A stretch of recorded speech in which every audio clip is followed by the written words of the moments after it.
For those of you who are in the depths of grief right now, especially early on in the process, I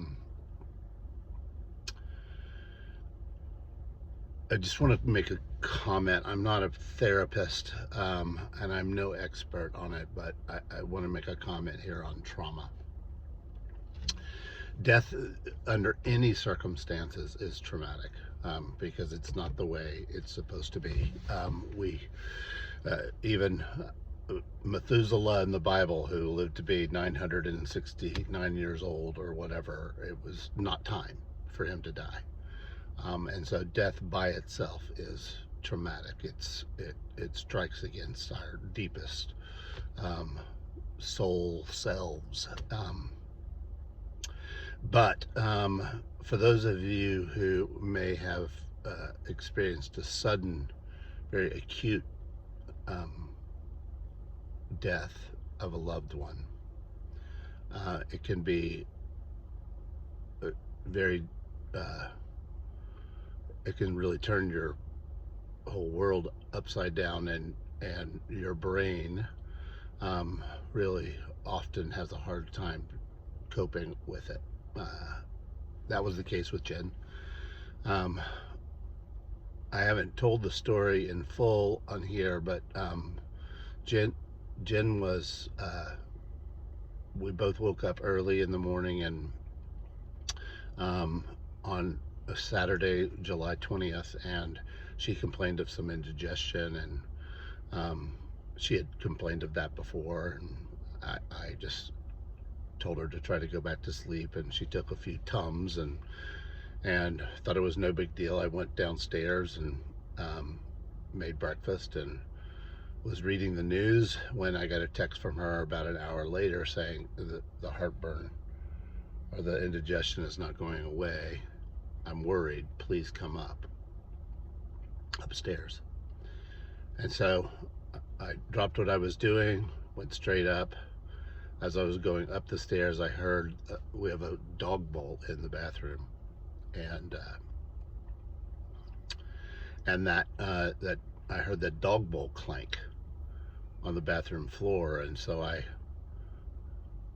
raced up to see what was going on and found Jen on the floor of our bathroom.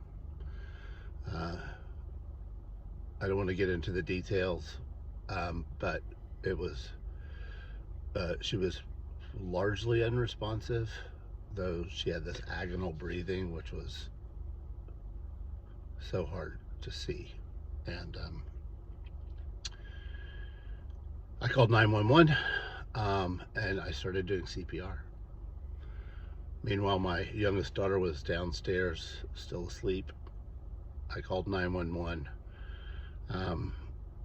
and the paramedics were on their way, and I just sat there and begged Jen to respond to the CPR that I was giving, but her eyes were distant, and I could tell she was in trouble.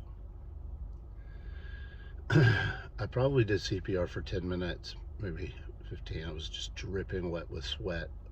I had to run up and down the stairs a couple times to let the paramedics in, and they came up and went to work on her, but she never responded again. And then as they were taking her down the stairs and out, my daughter had woken up at that point and saw them continuing to work on her as they got her in the ambulance, went to the hospital where they pronounced her dead. That whole hour and a half time period is it seems like a complete horror movie. The most traumatic thing I've ever experienced, by far. And for my youngest daughter, seeing her mom that way, it was extremely traumatic. And my brain, her brain, has been trying to make sense of it ever since, and probably always will to some degree. But the other night, on Saturday night, that daughter and I were sitting in the front room, and an ambulance came driving down the street. with its sirens on. And both of us just felt this wave of trauma. We were completely triggered into this trauma response, and we just went into this almost just hysterical state of reliving that morning. That trauma is an unwelcome guest. It's an intruder, really. It's not a guest in our lives, and one that we are working through. We're both doing some EMDR training to try to the same kind of stuff that war veterans and first responders go through when they see something traumatic like that. So we're getting help, and that has helped. But I just want to acknowledge how traumatic death is, and just encourage those of you who have experienced something that bad to get help. To get help. Yeah. Hard stuff.